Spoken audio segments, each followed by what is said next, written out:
Before you book that camper van or rental car for your Australian road trip, wait. Most travelers make the wrong choice not because of price, but because they don't realize how enormous and diverse Australia really is.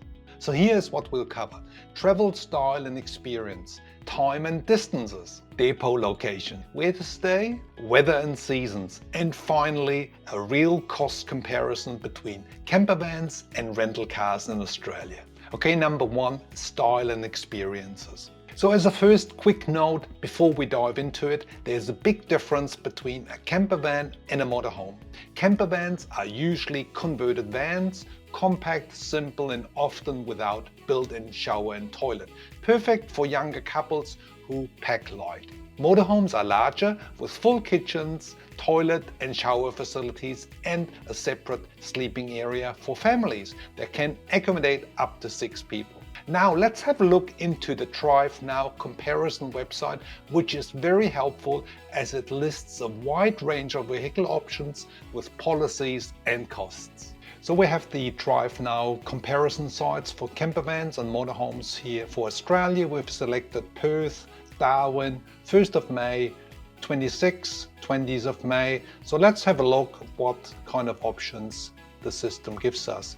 So it's quite clearly laid out. You have the different brands, Maui, Apollo, Brits, etc., and you have the different sizes. You have the 6 berths, 4 berths. The cool part with this one is you can actually go through each individual one and check it out based on your options. If you want to have a newer vehicle, like the Maui fleet is newer, the more you go to the right side, the more budget focused they are. Also, you need to be aware that Maui, Brits and Apollo as well as Mighty are actually the same company. What they do, they move the vehicles from the Maui fleet into the Brits fleet and then into the Mighty fleet. So the older the vehicles, generally the less cost they are. So let's select here. This one is the Apollo, the 6 berth, and let's have a look. The price is $4,700 for 20 days, which looks very good. You got a quick overview here, what's included. There's already a mentioning here, $300 one-way fee. So let's go into more details. So you got here an overview on the vehicle. The cool part is you can also dive in more into the details. What is included, what is excluded, what are the cancellation fees, etc. So everything is very clearly laid out. You got some pictures here, you got a video there, so it's really well done. You see the ages of the vehicle, the capacity, etc., etc. I don't want to go through all of that, but you get my point.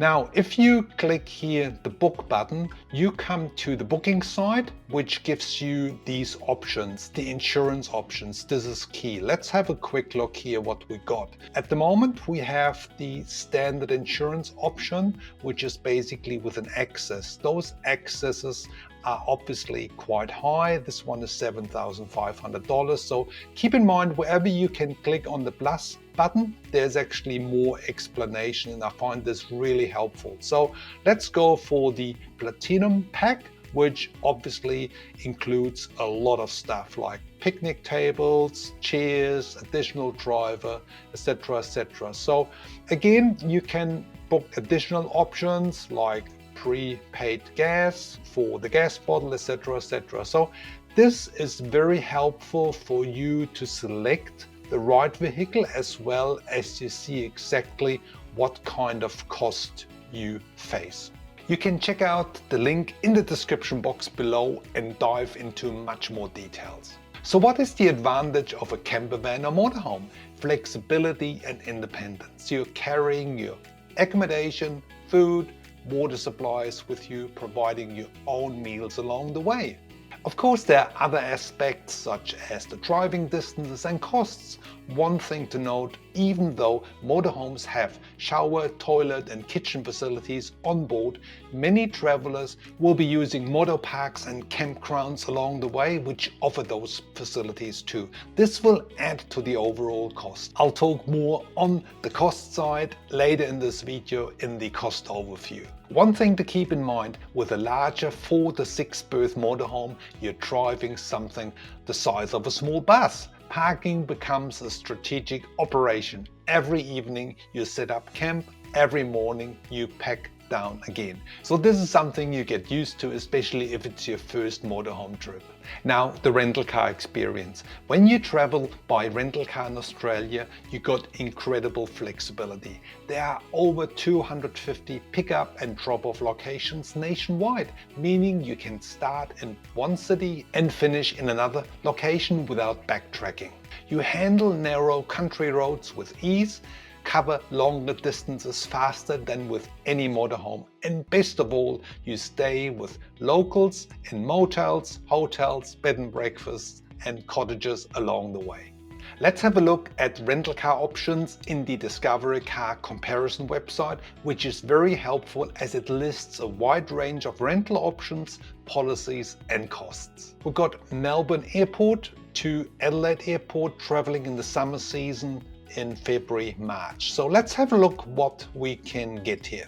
So as you can see, there's a whole range of rental car options. You have a navigation field here on the left hand side, which is quite cool. You could select an individual operator if you want to. You could select the different kind of vehicle you want to, how many seats, etc. But the main point that you have a quick overview on the options available, like this one is obviously a smaller car.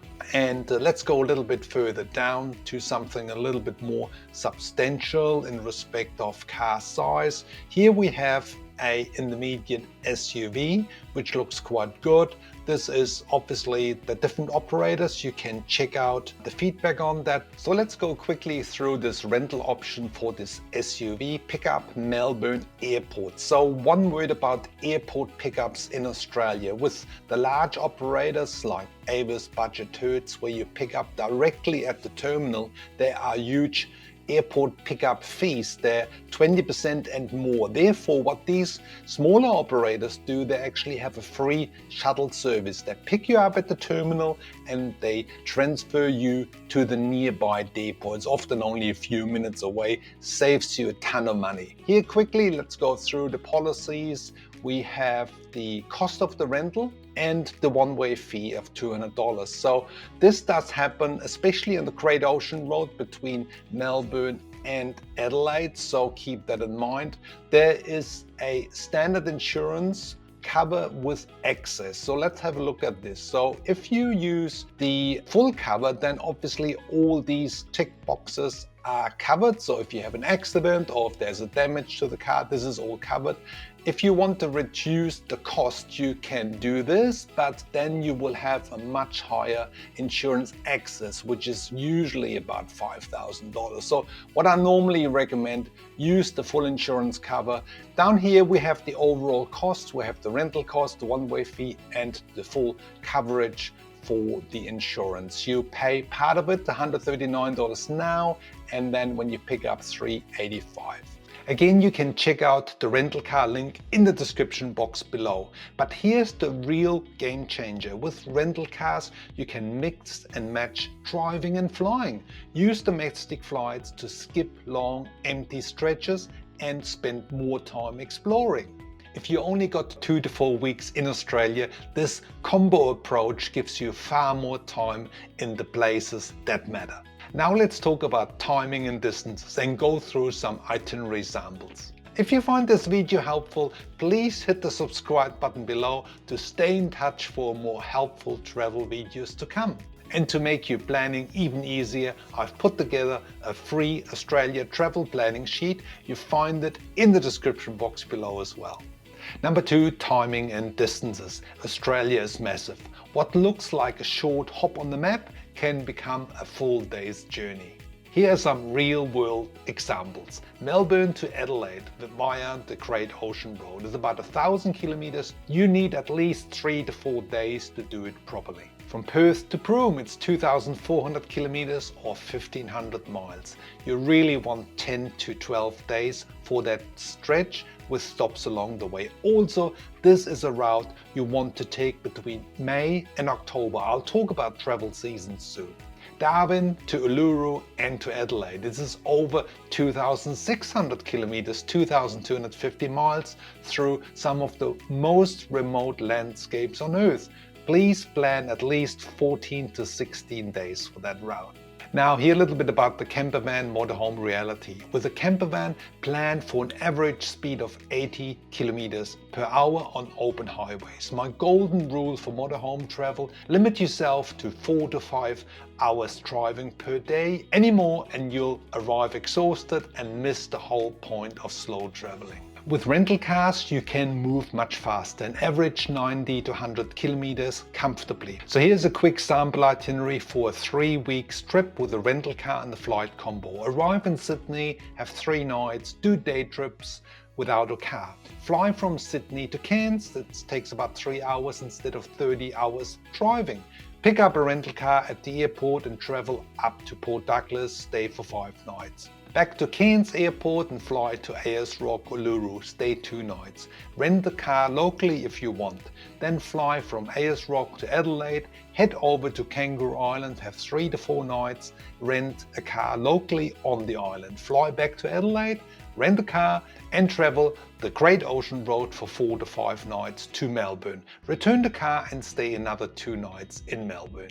Check out my sample travel itinerary playlist up here. I also link it in the description box below for you. Number 3, depots. Let's briefly talk about depot locations, as this is a very important part of your trip planning. We already mentioned there's about 250 rental car depots throughout Australia. With motorhomes and campervan rental companies, you have about 10 major depot locations: Sydney, Melbourne, Brisbane, Cairns, Adelaide, Perth, Alice Springs, Broome, Darwin and Hobart. But here's the catch: one-way fees and sometimes remote location surcharges do apply, especially for Western Australia and the Northern Territories. We already touched on that topic in the Drive Now comparison website, so I recommend checking details for each individual operator. For rental cars, there also can be a one-way fee, but you again need to check with the individual operator. And here's a pro tip: book 6 to 8 months ahead for the best airfares, rental car and accommodation rates in Australia. Number 4, where to stay. This is how your experience dramatically differs between a campervan, motorhome and the rental car. With a campervan, you primarily stay in powered sites at holiday parks. The cost is about 50 to 70 Australian dollars per night for 2 people, including the powered site, electricity hookup, access to hot showers and toilets, camp kitchen with barbecue facilities, sometimes a pool and laundry facilities. So how about freedom camping? Yes, it does exist in Australia, but it's heavily regulated. Motorhome companies such as Maui, Pritz, Apollo provide travel apps for motor park and campsite information as part of their service. But watch out, states like Victoria and Tasmania issued $300 fines for illegal camping. New South Wales coastal councils are particularly strict, so realistically you'll pay for holiday parks most nights. With a rental car, you will stay in country motels, hotels, some with authentic Aussie character, bed and breakfasts, cottages and smaller places. The cost varies between $250 and $350 Australia per night for 2 people. But what about Australia's wild weather swings? Let's see how your choice of vehicle handles the heat, the wet season and the southern chill. Number 5, weather and seasons. Australia does not have one climate. It's made up of 3 different zones, and as you travel through them, your timing matters enormously. So we got the tropical north. The wet season is between December and March. It's heavy rain, cyclone risks and very high humidity. Temperatures are up to 35 degrees Celsius. The dry season is between May and October. Perfect conditions, warm days, cool nights, almost no rain. So my recommendation is to visit the northern part of Australia only in the dry season. The wet season travel means flooded roads, closed national parks and utterly exhausting humidity when you're in a campervan. The Red Centre, Uluru, Alice Springs and so on, they have also the summer season, which is the hot season between December and March. It's dangerously hot, up to 48 degrees Celsius, so avoid that time of the year. The best time to visit that part is the winter season again, so it's between April and October. It can be cooler at night time, so be aware of that. Now, the southern states, Victoria, Tasmania, South Australia, they have the summer season between December and March, and this is normally the best time to travel that part of Australia. Temperatures are between 20 and 30 degrees. The autumn season is beautiful too. It's my favorite time, it's cooler, fewer crowds and stunning colors in the wine region. On the other side, the winter seasons are between June and August is cooler and rainy and temperatures drop below 10 degrees Celsius. So I've got a whole video about weather conditions in Australia and seasons, so check it out up here or in the description box below. This is critical to know when planning your trip to Australia, especially if you're traveling all these different locations inside the continent. Number 6, cost comparison in Australian dollars. Now let's be frank about costs. Here is a breakdown between a car and accommodation option and camper, motorhome and motorpark options. With a rental car, we have 2 travelers traveling in March 2026 for 20 days fly-drive combination. Okay, a mid-size rental car per day with full insurance with nil excess, $150 per day times 15 rental days is Australian dollars 2,250. A mid-range bed and breakfast accommodation with breakfast, $250 per night times 20 is $5,000 for 2 travelers. 4 domestic flights at $250 per person, if booked early, is 2,000 Australian dollars total. Fuel for 2,000 kilometers at 8 litre per 100 kilometers times $2 per litre is 320 Australian dollars. So here's the cost per person for the 20 nights, 21 days traveling is about Australian dollars $4,800, cost approximately based on numbers in November 2025. So here's the motorhome overview for 2 travelers traveling in March 2026 from Sydney to Perth. Number 1, we talk about a 4-berth Apollo motorhome with full insurance and equipment. It's $350 per day times 20 is $7,000. There's a one-way surcharge of $300. For powered sites at motor parks for 2 people, let's calculate $70 per night times 19 nights is $1,300. Fuel for 4,000 kilometers at least times 14 liters per 100 kilometer times $2 per liter is $1,100 for the fuel. So the total cost per person for 20 days is about $4,850. Note, this is an approximately figure based on the cost in November 2025. So here's what surprises most travelers. The motorhome option is actually slightly more expensive, or at least very similar to the rental car option. So it really comes back to your travel style, the overall time you have in Australia, and if you are willing to spend hours and hours driving on roads. When a motorhome rental makes sense is either if you're traveling with 4 to 6 people or you're traveling really a longer time, like 2 to 3 months. You also get really good long-term discounts up to 30–40%, especially depending on the time of the year traveling. So this can be an advantage if you have those kinds of situations. Thanks very much for watching. See you in the next video.